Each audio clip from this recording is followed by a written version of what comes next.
The voice, Neal Bradley, with us today.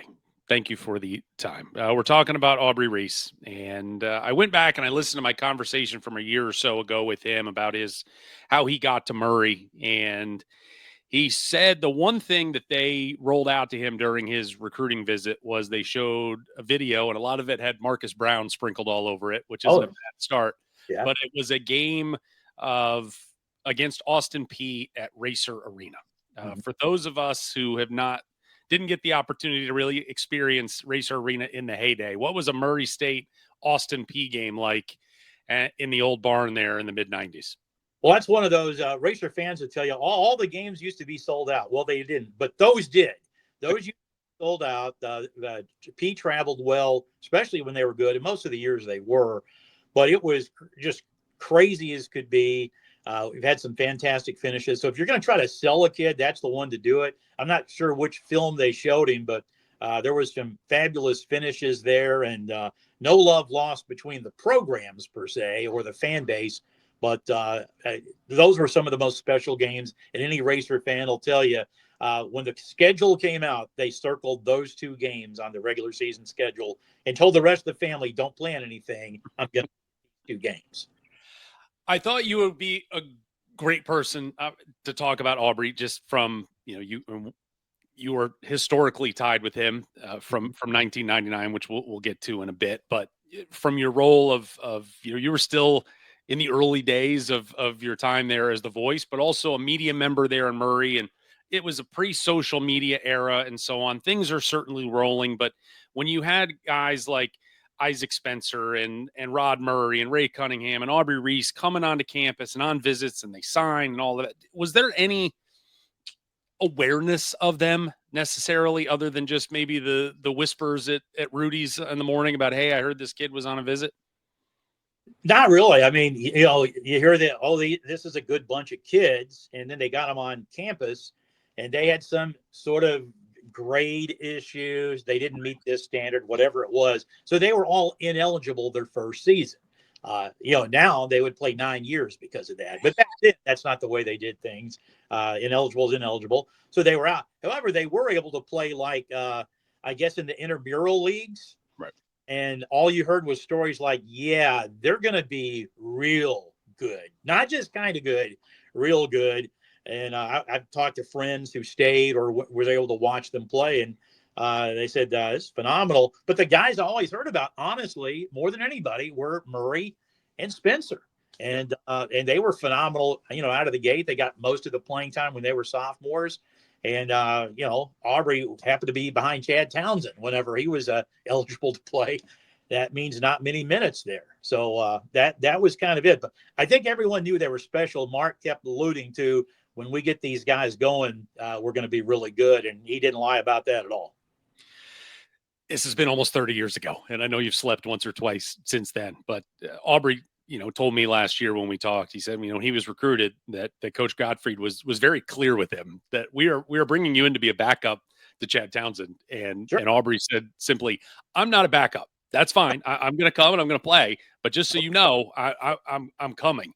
Your first memories when you finally got to see him on the floor, was it and look, I hate to invoke the almighty Ja Morant. We saw Ja early. You're like, okay, there's something really cooking here. And then it exploded. Did you see the early glimmers in maybe that first year that you recall that what Aubrey turned into, that he was there early on? Here's what I remember. In the first few games he played sparingly, and I just looked like another kid. Yeah. We Puerto Rico, and we got our butts handed to us by Tractor Trailer in Michigan in the opening game. So it got late, and you got to play 3 games in 3 days. So the coaches, they decided to just go ahead and start tinkering with the lineup, and they stuck Aubrey in here. And I still remember my thought, like, this kid is about to get swallowed up. And the opposite happened. He was the best player on the floor for his minutes in there. He went into Tractor. Our guys were a little bit intimidated by Tractor Trailer in the bunch. Not Aubrey. He just went right at it. He had no fear whatsoever. And that told me everything I needed to know about what we were going to get. I didn't know how many minutes he was going to find that season with Chad getting most of them. but I knew he was probably going to be something special just by the way he handled that moment. And that helped us, save our legs. And we, beat Arkansas the next day, nationally ranked, and then took Iowa State the overtime and beat them. People remember those two games much more than they remember the Michigan game. I was surprised to hear when he told me this last year that his first recruiting contact with Murray State University was actually from the football wing and Houston Nutt. And before he finally decided, I'm just going to go play basketball. And I guess hearing that sort of that football mentality coming out of Alabama, all that math kind of checks out with him. Yeah, exactly. And Houston had told me that at some point. He talked about Aubrey and what a very good football player he was and would have been had he decided to go in that direction. So there is no doubt about that. And Houston was one of those, and he had told me when he recruited football players, if they played basketball, he wanted to see what they did basketball-wise. He said that gave them a lot of insight as to maybe the versatility that they might have for him as a football player if they got him there. But I think the thing that everyone else saw is this was before guys maybe were as thick and muscular. That's the thing that Aubrey was. He had the football body with the point guard. And once he got there, I mean, his toughness, it wouldn't have mattered who you had in there, NBA player, best player in the NCAA. He had no fear of them whatsoever. And that's my biggest memory of him, is just how fearless he was every minute he was on the court. His sophomore year, he finally got to play, averaged 4.5 points a game, again, backup minutes, but on that 29-4 team that went to the tournament, Mark Gottfried's last year before he goes to Alabama. And again, going back into your media role, small town, pre-social media, pre-Twitter rumors, and so on. It happened fast after the year, but how much of a public discourse was there that our time with our head coach is rapidly running out here, from what you remember? I think they sort of knew that. I mean, you hit, 29 wins. I mean, our program's not going to, 29, that's unheard of. Well, until years later when you do it 30 wins. But right. At that point, we'd never seen anything like it. I thought we would get maybe a higher seed. I looked at Rhode Island. They're pretty good, but I think we'll handle them, not realizing they had 3 guys that would play in the NBA someday that I was kind of unaware of, but they turned out to be extremely good. But I think we sort of knew that a coaching change was probably going to be coming after that 29-win season. And I don't know that there was a lot of rumors. Everything you got was print for the most part. It was read the newspaper, pick it up, and that's where you got basically all the information. Aubrey said that, it was like they got back, and I think that was Indianapolis. They played Rhode Island, I think. I don't know. They came back, and it was like the next day, team meeting, and we're moving on. And there was a general sentiment from he and a lot of his teammates of, what are we going to do? But also the main mission statement was, and his quote was, "We play for T or we leave." Did you feel a sense of, and whether, being around the program, in the community and so on, was there a real groundswell for Tavester Anderson to get that job? There was definitely some, but I didn't really sense that part of it. I didn't hear that part about the players at the time. I did later down the road, but at the time I did not hear that. Here's what I heard in the community over the summers. Who are we going to get to be the point guard? Aubrey. Really? Well, they hadn't seen anything out of him. They saw Chad Townsend. They wanted Chad Townsend. Right. Didn't have it. So it was Aubrey, kid averaged under 5 points a game. So I'll be brutally honest. Most of the fans that I spoke with weren't real happy that he was probably going to be the guy at point guard. That dissipated pretty quickly, but at the early part of that season, it really wasn't something that they were real happy with. It turned out okay, though. It did turn out okay. 14.7 points, 5.0 rebounds, 4.9 assists, one of 4 players in the country that year to have those numbers. He ended up okay. In terms of, and I guess just looking back at his career numbers, I'm really struck by, for a guy that was in a lot of ways an undersized point guard, but with that football mentality, his ability to go get 5 boards a game seemingly throughout his career really stands out to me. And was that kind of just that bulldog attitude with him? Yeah, that's the way it was. I know folks always remember the 2 games that season against Southeast Missouri that he won via buzzer beater fashion for the most part.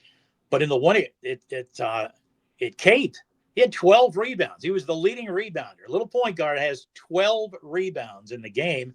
And yeah, his 12th and 13th point were the biggest part of the game that people will remember. But without the rebounds, they're not winning that game. I mean, it was really just an amazing performance by him. I still remember the inning. There was a little bit of time left on the clock. Then SEMO's able to call timeout. They got a shot that went in, but it was clearly after the buzzer. Coach Shoemate wasn't real happy with that. The Racers won a championship, and I've heard, I think Steve Parker was the SID at the time, said Shoemate shook Edgar's hands and went down the door and was requesting the officials come out for press conference. I won't say his words, but he was requesting that they come out and maybe chat with him. That didn't happen. We got the game winner in Cape, 70-69, as Aubrey goes the length of the floor, little wild hook shot type deal, goes in and does the really one of my favorite parts. I feel like it goes under remembered is him just standing with his arms crossed and folded, staring at the student section going, yeah, I just did that. He said in the huddle, Tevester tried to drop a play and he said, Coach, just give me the damn ball. We'll get this taken care of. It was just, and again, I keep harping on the football stuff, but it was just that no fear of the moment with him, right? Yeah. In the when he did it in the OVC tournament, I mean, Con caught. I still remember the shot that Con caught, and it's an unadvisable shot, a deep shot. Don't want him taking that, and he drained it, and you're like, we're screwed. I'm not really sure what's going to happen here because you knew based on what happened in Cape, they're not going to give Aubrey the last shot. That is absolutely not going to happen. Probably not even going to let him get the ball. And they were unsuccessful on all accounts there. Still have Bud Ely with his outstretched hand trying to swat it away, and it wasn't quite enough. And still remember the shot, the pirouette by Dr. Hal Houston, like what just happened here, and then pandemonium. And I know everyone saw Aubrey pounding the table in response to stuff that the SEMO fans were doing. So, but an unforgettable moment for Murray State. But that just kind of encapsulated everything Aubrey was. The toughness, if you have to have a big shot, if you have to have a big rebound, Aubrey can get it for you.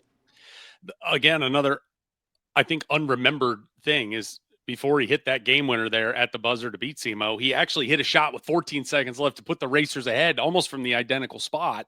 And then that's when Con Cotton answers back with that 25-foot three to put SEMO up and then to break Gary Garner's heart and the Indians at the time. Again, the programs being thrown out on the floor. There was a lot of cranky SEMO fans. Your moment with him. And this is, Denaro Thomas's extending the stay to San Jose will be with you forever, but he did it again. He did it again. He did it again. Was this really your first broadcasting out-of-body experience?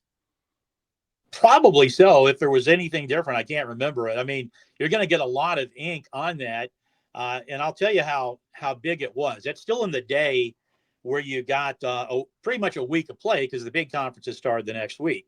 And Doug Orme, I don't know if you know Doug. He was University of Louisville, Kentucky Sports Network, or those things. He sent me a tape of Don Imus. Imus in the morning. Yeah. And because ours was the highlight of the weekend, their sports guy at 6 played it twice, 7 played it twice, and tried to do it twice at 8. And finally, Imus had enough, and he hits a button that if he blows it up, it can never be played again on his show. And I got blown up on Imus. It goes, that's enough. Something to the effect of, don't we have anything better to play than that? But that was it. So I consider it quite the honor to get blown up by Imus in New York. I was just fine with that. But I had no idea that even existed. But it was huge. Played over and over again. It's one of those things that has a huge shelf life because there's not a lot going on that particular weekend. And there was nothing like that happened that particular weekend. Again, you are tied to these moments, and these players are tied to these moments. And Aubrey told me, he's like, I saw the highlights forever, and you see the ESPN clip or whatever, and then he's like, I finally got to hear Neal, and he said to this day, he's like, it still gives me chills. Just as a as the guy that was the soundtrack of that moment. I mean, Yeah. what's that mean to you when the guys that pull off those miracles just throw such high praise in your direction? It really means a lot. I mean, I rarely hear from them because I never even ask them about that. I just, you always assume they hear it and like, yeah, they're probably just okay with it. That's fine. But it really gives me a good feeling that he enjoyed it. I know that moment. I never rehearsed anything. I never did. I don't know if that's something you're supposed to do or not, but I was never smart enough to do it. So just said what came to me, and I'm really, really glad that he enjoyed it. It really is. His senior year, this I thought was I looked this up this morning and was just kind of blown away. He averaged 20.4 points, 5.3 rebounds, 4.8 assists in the last 75 years of college basketball, according to our friends over at stathead.com. Those numbers have only happened 36 times in 75 years. Two guys from Murray State have done that. The other one, another number 12 in Ja Morant, has done that. Not a bad piece of company there. It was he was, I'm not here to be a backup. This is my time. He hits these huge shots as a junior to get the Racers back to the tournament. Just now that you've seen him sort of reach the end of his run and being just such a dynamic performer and putting up these obviously historical type numbers for that team. The year didn't end the way everybody wanted as SEMO ends up picking the Racers off in the OVC championship, but just his place sort of and how you saw his development over those 3 years to what he ultimately became that, led to a really nice professional career overseas as well. Well, I think the leadership aspect of it, I mean, you're not automatically a leader when you step on the floor, but I think he earned the leadership part of it beginning throughout his junior year with his play. He was tough, always seemed to make the right decision, or at least knew what the right decision was when it came to what needed to be done on a basketball floor. He was, I think, a tenacious defender. Sometimes you don't want that guy to be too aggressive defensively, simply for the fact that, they get in trouble. You might have some issues winning, but you always got that out of Aubrey. He went for every rebound he thought he could get. Another amazing trait in a point guard. And I just saw him grow. And by the time he was a senior, he was pretty much the guy that you wanted to take any big shot, or at least you wanted the ball in his hands because you knew he would make the right decision to get it to someone who would take the big shot. And that's something that I'll really never forget about him. And I know his final game against SEMO, he makes his first shot. He missed 17 straight. It's kind of like, the karma. Look, I can give you so much. I can't give you everything. You're just going to have this one bad game. I'll be honest, it's the only game I remember. It's the only game I remember that it was kind of a bad game for him. He may have had some others, but I don't remember any. He was so good every game, minute by minute. And I think fans, they still love Aubrey. They're so appreciative of everything that he gave to Murray State University. And I think that's why they think he's still, and I agree with him, one of the all-time favorites to ever wear a Racer uniform.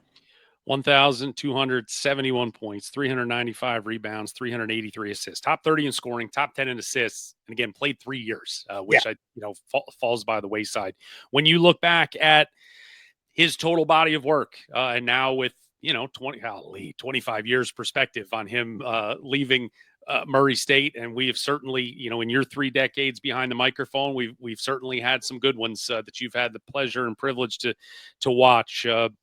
Not to rank, but just in terms of how should he be remembered by this Murray State fan base that, we've got a whole generation now that never got a chance to see him play. Yeah, the thing that kills this, because you could have made an argument for the best point guard if you wanted to, until number 12 came by, part 2. Yes. When Doc came through, that was something like I'd never seen. But I mean, we've had, they call it point guard U for a reason. I mean, once I lay out the case for Aubrey Reese, here comes someone else with the case for one of our other great point guards. And it's just seems like one after another. But you could certainly make a great case for Aubrey as one of the top 3 or 4 greatest point guards to ever play, and certainly one of the top 10 to 15 players to ever put on a Murray State uniform. For nothing else, just as 2 highlights in his entire body of work combined. I think probably put him in that regard. Aubrey Reese wore number 12. Denaro Thomas wore number 12, and John Morant wore number 12. Neal Bradley, I feel like you need to be in number 12 too. You're No. kind of hooked up with these guys a little bit. It's probably a good thing in the end they've got that thing hanging from the rafters, because I'm not sure anybody else could wear that without sort of falling under the burden of the weight of that jersey.